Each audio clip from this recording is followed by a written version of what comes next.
Before I even start this, we should have all seen this coming. We should have all seen this coming. We should all definitely realize that this Houston Rockets so-called dynasty was going to come to an end. Harden did all he could. I mean, he was the leading scorer every night. He almost played almost every night. He did what he could, man. With the talent that was around him, he could have went to the finals with CP3 that one season, but it just never happened, man. It just wasn't meant to be. It is what it is. And they got Westbrook last season, hoping that something was gonna work out, but nah, just not happening. They even showed that when James Harden was in OKC with Russell Westbrook and they were on the floor together, it just wasn't effective. Yeah, they would make some highlight plays and maybe catch some runs, but in the long run, and they're on the floor together, unless it's like a clutch situation where they need to be on the floor together, they're just not effective together.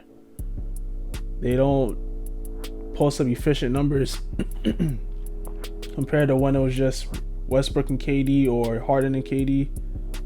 Like, one of them had to be on the floor because both of them are ball dominant.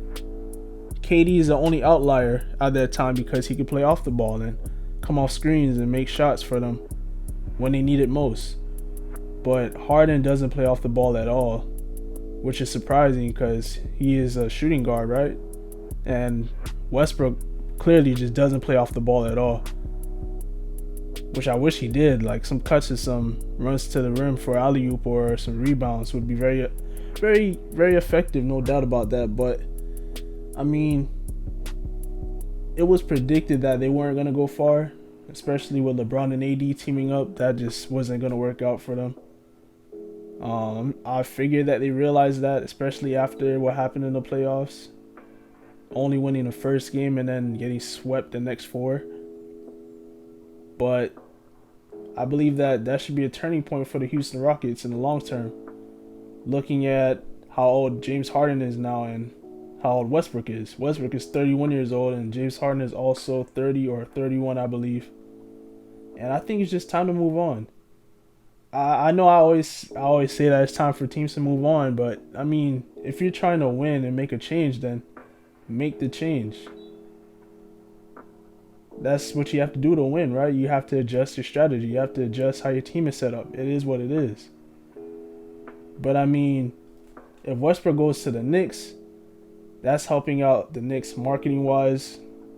His play style fits what they're trying to build, what they've been trying to build with that rugged defense they supposedly try to impose on teams, but clearly they just lack the effort to even try on defense.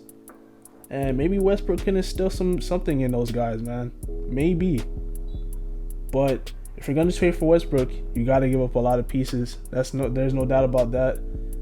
Taj Gibson's contract is mid-level, so it's like $9 million a year. Bobby Portis at $15 million a year.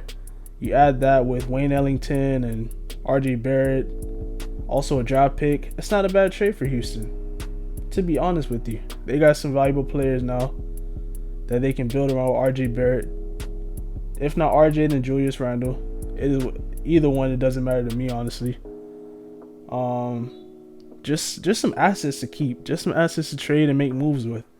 I mean, that's what you want when you're rebuilding. You want to be able to retool your team to what you're trying to achieve later on in the long term. And also, James Harden, if he ends up being traded, I would suggest he goes to Philadelphia, just based on the sole fact that Ben Simmons will be making $30 million a year next year. So if you're able to swap Ben Simmons for James Harden, that will make a hell of a difference for Philly. Now you actually have an outside shooting point guard. Now James Harden can be that point guard instead of having another commanding guard on his side. Instead, he has somebody in the paint commanding everything and being able to get his own in the paint. That's a nasty duo. I don't understand why people kind of doubt that duo ending up in Philly. I think it makes the most sense compared to Ben Simmons and Joel Embiid. I mean, clearly they just don't work out. They'll post big numbers, but that's clearly because the coach tells them to, do that and has their own roles. So it is what it is. It's expected. But when it comes down to the playoffs and trying to win, that just doesn't work out. And without Joel Embiid being in the paint, that opens it up for Ben Simmons immensely.